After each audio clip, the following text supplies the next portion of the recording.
Teman-teman,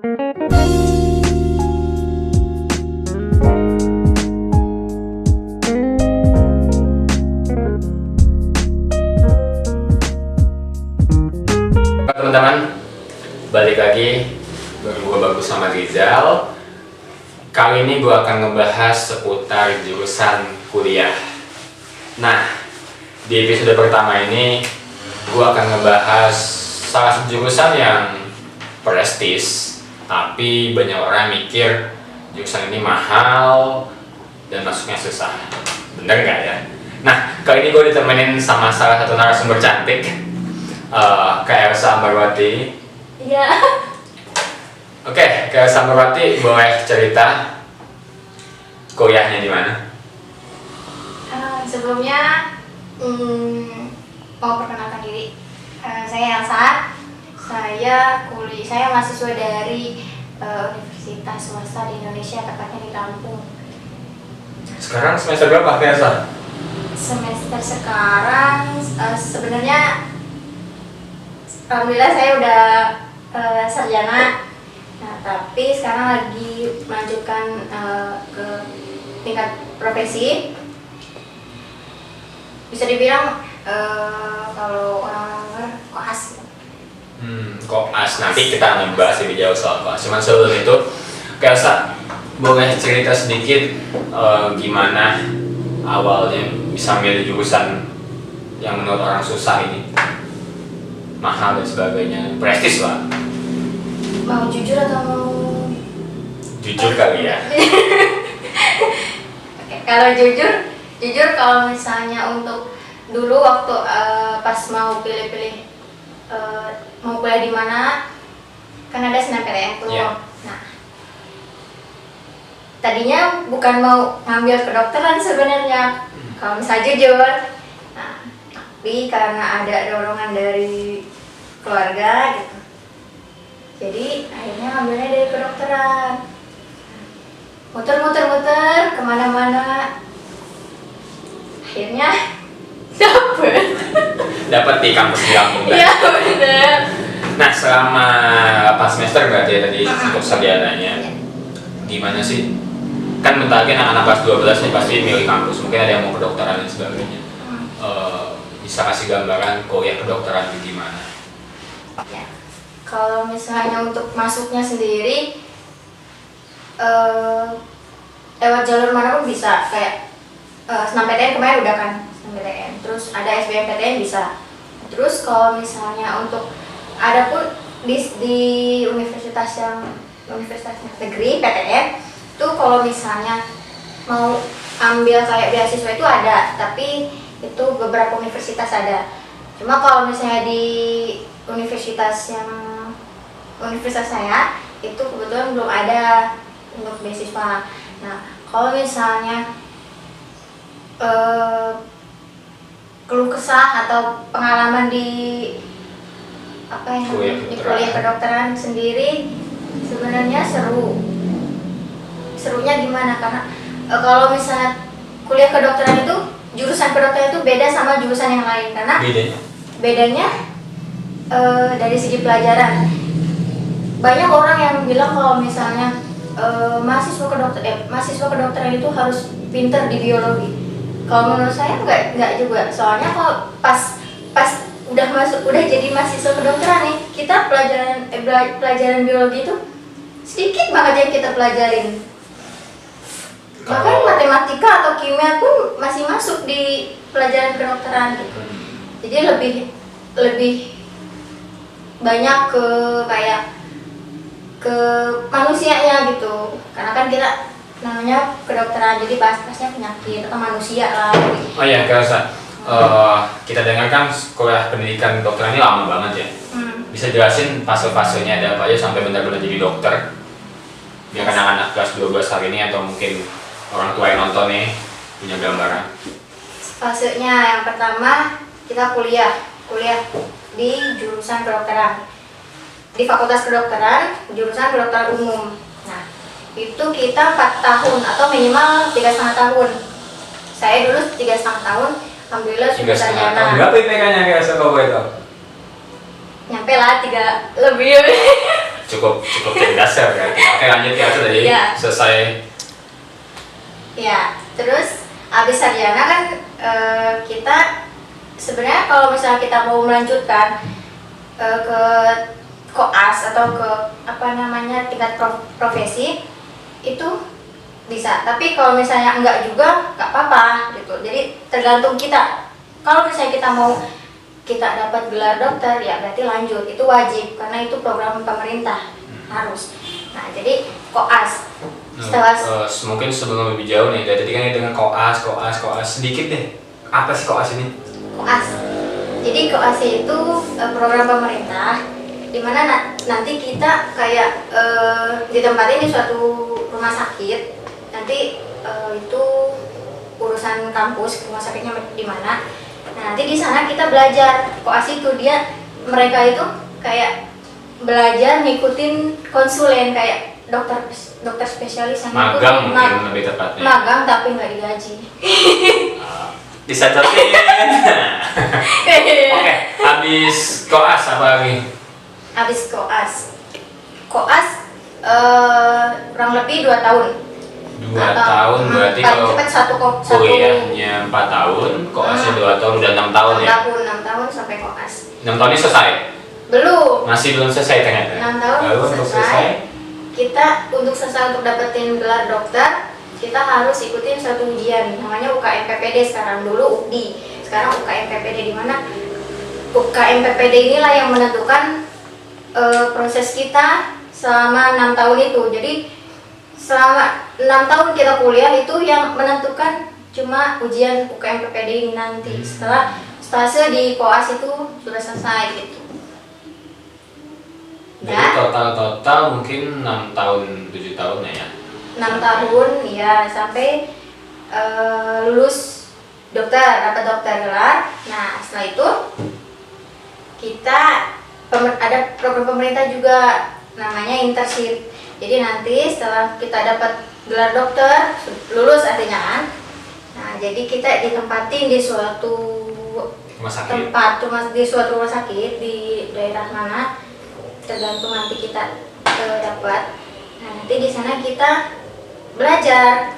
Bukan belajar sih sebenarnya, langsung terjun langsung sendiri tanpa ada yang nemenin gitu. Maksudnya kalau kayak koas kan kita masih ngikutin, didampingin sama dokter spesialis. Tapi kalau misalnya internship, kita langsung terjun langsung gitu ke masyarakat. Oh, cukup panjang ya perjalanannya dokter. Lagian apa dokter ya mahal, kuliahnya susah, lama lagi. Nggak susah. Nah ini intermediate. Kalau gua di HI, nanti gua pada masuk HI jadi masuk dokter. Terus bisa cerita kan kalau di tadi 6 tahun itu ya. Nah itu nanti kalau jadi dokter langsung ditempatin nggak atau masih harus cari sendiri rumah sakitnya atau kayak selesai jadi dokter ditempatin gitu atau pas sudah internship atau gimana? Udah selesai internship. Oh udah selesai internship ya kita udah bebas kita mau kemana, mau daftar ke misal mau melamar atau mau lamar ke rumah sakit mana atau mau jadi PNS atau gimana. Kalau tadi kan kayak udah koas ya. Jadi koas ini kan banyak bagian-bagian gitu lah ya. Boleh cerita bagian apa yang paling seru? Bagian apa? Boleh. Paling ngobatin apa sih mungkin yang paling seru atau apa biar teman-teman tahu? Kalau selama 2 tahun di Medan ya koas, yang paling kan ada banyak stase-stase yang dilalui, kayak ada stase minor misalnya stase kecil kayak THT, saraf, terus ada mata. Nah yang paling berkesan sih kayak stase mayor, dimana stase mayor itu dia ada jaga malamnya. Jadi misal kayak stase penyakit dalam, nah itu ada jaga malamnya, 3 bangsa gitu. Nah serunya itu ya jaga malamnya itu, jadi kita setiap hari nggak tidur bahkan bukan 24 jam, 32 jam kita nggak 32 jam nggak bisa tidur sih, paling gantian. Itu pun gantiannya paling 3 jam 2 jam pas malam, tengah malam, karena kan pasien kalau tengah malam tidur. Nah jadi kita gantian. Nah itu yang paling seru. Kadang ada yang mistis atau kadang ada yang lagi enak-enak tidur, tiba-tiba ada pasien manggil infusnya habis atau infusnya bocor atau gimana. Nah itu yang paling seru sih sebenarnya. Jadi melayani banget saya. Betul. Jadi cocok nih nanti kalau jadi istrinya orang, jadi bisa melayani. Oke, Elsa, boleh dong kasih tips buat anak-anak kelas 12 atau mungkin yang orang yang masuk kedokteran nih, apa yang harus disiapin dari sekarang supaya nanti bisa survive 3,5 tahun kayak Elsa? Tipsnya, iya kan banyak tuh orang yang bilang kalau misalnya mahasiswa kedokteran itu harus pinter gitu kan. Sebenarnya nggak juga harus pinter. Tapi? Satu yang harus ada rajin. Rajin apa? Rajin baca. Kenapa? Karena di kedokteran itu banyak banget hafalannya. Dari anatomi, dari ujung rambut sampai ujung kaki itu semua ada. Ada namanya sendiri, jadi ada nama kedokterannya sendiri. Jadi itu harus hafal, nggak boleh enggak. Sampai ke dalam-dalam pun, sampai ke pembuluh darah. Ke dalam? Oh, bukan. Ke dalam tubuh maksudnya. Iya, ke dalam tubuh. Anatomi tubuh. Anatomi tubuh tuh banyak banget pokoknya. Jadi hilangin persepsi kalau misalnya anak kedokteran itu harus pinter ya. Memang harus pinter ya. Pinter sih harus, cuma gimana ya? Tapi pinter kalau nggak rajin percuma ya. Itulah pokoknya. Jadi diutamain kalau kata Elsa ini rajin. Nah, rajin baca. Elsa, bagi gua nih dan teman-teman yang lain mungkin sekalian sama orang awam kan sering muncul tuh ya. Ntar kalau sekolah kedokteran harus beli mayat gitu-gitu. Ini benar nggak sih, kan kasian juga dong. Mayat dibeli gitu-gitu. Coba boleh cerita. Sebenarnya kalau misalnya sering dengar sih kalau kayak gitu. Cuma kalau di kampus saya itu nggak ada, karena pas kita daftar di di kampus tersebut kita udah bayar kan. Nah itu mungkin sekalian, cuma nggak ada di tengah jalan nggak ada ngomongin beli mayat lah atau apalah gitu. Tapi pernah nanganin mayat orang? Iya pasti pernah. Orang mayat? Iya, pernah. Ngambil dari kuburan gitu? Ya enggak. Oh. Kan dari jadi mayat yang gimana yang mayat? Iya, kalau misalnya mayat itu biasanya mayat yang jenazah yang dari kecelakaan lalu lintas, misal nggak ada identitas, nggak diketahui siapa keluarganya. Nah itu biasanya dijadiin di apa namanya ya, dijadiin untuk dijadiin guru kita, misalnya mayat tersebut sebagai guru kita untuk belajar gitu. Jadi kita juga harus menghormati mayat tersebut, jadi nggak bisa kita asal sembarangan ngomong atau sembarangan nyentuh, itu kita nggak boleh. Menarik ya, benar-benar ini jurusan yang menarik. Jadi bukan dari kuburan langsung ambil. Ya. Terus kira-kira selepas ini mau di dunia kedokteran praktis atau mau di mana rencananya? Kalau rencana sih mungkin kalau impian gitu ya, mungkin lebih ke arah di belakang aja, jadi nggak belakang rumah sakit maksudnya. Jadi nggak pure nanganin pasien. rumah sakit, nggak pure nanganin pasien, jadi paling kayak di rumah sakit, di manajemennya atau. Oh iya, Elsa, gue dapet info juga sekarang Kak Elsa ini lagi koas tapi sekaligus ngambil pendidikan lanjut ya, S2 gitu ya. Dari mana itu? Ya, dari netizen banyak. Netizen. Benar Kak Elsa? Benar ya.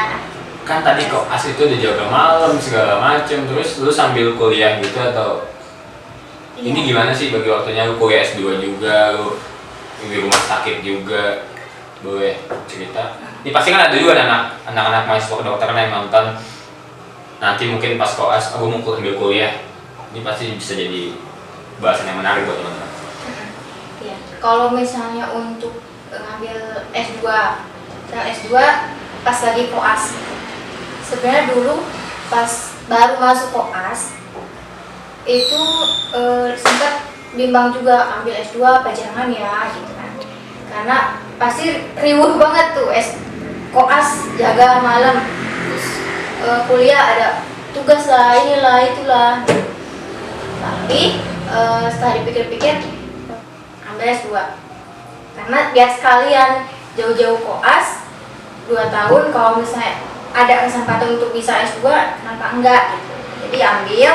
Nah di sana itu kebetulan di Medan ada kampus yang sistemnya itu jadi masuk tatap muka, kuliah tatap mukanya itu cuma 1 bulan sekali, jadi cuma hari Jumat sama hari Sabtu. Nah jadi bisa lah untuk kita apa namanya kita sambil kuliah sambil koas, jadi bisa mungkin memang sih curi-curi kesempatan waktu koas, waktu harusnya koas nih tapi memang ada tugas atau ada apa sekalian nyambi ngerjain tugas atau lagi jaga nyambi ngerjain tugas. Jadi ini bisa jadi solusi juga nih buat teman-teman. Jadi 6 tahun tadi sebenarnya bisa dimanfaatkan juga untuk sambil kuliah S2 ketika koas. Keren banget ya. Oke, Elsa, boleh bagi dong pesan-pesan ini buat anak-anak SMA yang mau kuliah di Fakultas Kedokteran. Pesan-pesannya harus benar-benar dipikirin. Kenapa? Karena jurusan kedokteran itu nggak gampang. Yang pertama itu soal biaya, memang nggak bisa dipungkiri kalau misalnya kedokteran itu biayanya memang mahal. Terus tapi banyak beasiswa juga ya? Iya, banyak beasiswa. Biaya dipikirin, tapi mungkin ada cara-cara lain. Iya, banyak. Nah, terus yang kedua untuk pelajarannya, untuk kayak mata kuliahnya itu beda sama jurusan lain. Kayak tadi yang saya sebutin, kalau misalnya di kedokteran itu hafalannya banyak. Jadi kalau yang sedikit males atau yang nggak bisa ngafal cepet, jadi nanti kalau misalnya memang masuk kedokteran harus dicicil. Kalau misalnya mau ujian nih jangan SKS, jadi harus dicicil dari jauh-jauh hari. Karena kalau misalnya di kedokteran itu sistemnya itu blok, jadi kalau maksudnya blok itu gini, jadi kita ujiannya itu udah tahu nih kapan, tanggal berapa gitu. Jadi kita bisa nargetin, kita harus belajar dari kapan gitu, bisa dari 1 minggu sebelum ujian atau hamin berapa gitu. Jadi harus pinter-pinter bagi waktu sih sebenarnya. Terakhir kayak Elsa nih, penutup juga mungkin ya, 3,5 tahun kuliah, 4 tahun lah ya, 2 tahun koas sambil S2. Ada cerita nggak nanganin pasien yang punya kenangan tersendiri deh buat kayak Elsa sampai teringat betul sampai hari ini? Mau tahu dong? Ada sih. Kemarin-kemarin sih nggak belum lama. Itu pas stase anestesi, jadi jaga di IGD. Sebelum lebih jauh nih, anestesi ini oh iya anestesi itu kayak kalau misalnya kayak orang mau operasi itu biar nggak sakit disuntik obat dibius gitu. Suntik baal loh ya, nah, kampung-kampung dibius gitu, tahu kan dibius, biar nggak sakit, biar nggak ngerasain. Waktu disunat pernah tuh gue suntik. Nah itu bener. Biar nggak sakit. Nah itunya nggak sakit. Jadi anestesi namanya. Anestesi. Nah jadi pas stase anestesi itu jaga IGD 2 minggu. Nah pas malam-malam kayak abis maghrib lah ada pasien. Nah pasien itu tuh apa namanya sesak. Nah beliau tuh bapak-bapak sesak, terus bawa ke IGD, kita kasih uap. Perawat nyuruh saya kasih uap. Saya kasih uap. Nah udah dikasih uap, saya pegangin bahkan karena bapak itu udah benar-benar nggak kuat, kayak nafas aja udah kayak nggak bisa gitu ya. Nah habis itu sambil duduk begini, sambil gini kan, kalau nafas gini, kalau sesak gini, sambil uap saya pegang uap ya. Terus pas megangin apa namanya uapnya itu di hidung, di mulut, nah tiba-tiba bapak itu tuh kayak hilang sadar, jadi pingsan, kaget manggil perawat langsung. Terus perawat manggil dokternya cek ternyata masih ada tensinya masih ada, cuma memang udah kritis lah, udah ini. Terus saya disuruh RJP kayak resusitasi jantung paru kayak biar nekan jantungnya biar muncul lagi, biar ada lagi. Ternyata pas udah ada kali 3 menitan, ternyata bapaknya udah meninggal. Dan pas itu pasien pertama yang saya tanganin meninggal itu.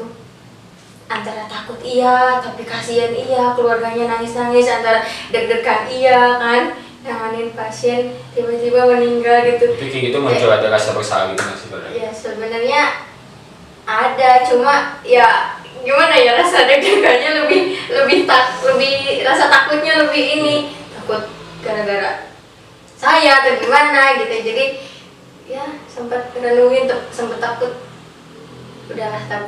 Tapi sekarang udah nggak takut sih, nggak terlalu ini. Tapi itu jadi teringat filmnya Ainun. Oh iya. Waktu itu dia nanganin salah satu anak kecil ya, ternyata dia nggak selamat.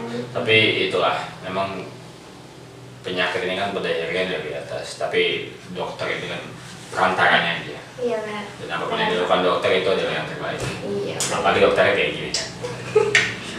Oke, Kasa, makasih banyak udah 20 menitan kita sharing-sharing. Gue doain semoga jadi praktisi kesehatan yang sangat bermanfaat. Ya, siapa tahu jadi Menkes ke depan. Amin. Bisa. Oke, itu sedikitnya sharing-sharing dari Kak Elsa soal dunia kesehatan, gimana masuknya, di sana ngapain aja, dan terakhir tadi salah satu kejadian yang mungkin gak bisa dilupain selama dia kuliah di dunia kedokteran. Tadi ya, kita doain semoga Kak Elsa jadi sakit sendiri mungkin ya. Dan kita doakan juga cepat selesai S2-nya, cepat selesai kelasnya. Karena mungkin kalau udah selesai kan mau nikah mungkin ya. Pasti. Oh iya. Nikahnya sama siapa? Nggak perlu ditanya kalau gitu. Oke, Kak Elsa, sekali lagi terima kasih banyak. Dan buat teman-teman jangan lupa subscribe ya. Dan juga nyalain loncengnya gitu. Oke, sampai ketemu lagi di sharing-sharing jurusan pendidikan di episode selanjutnya. Bye-bye.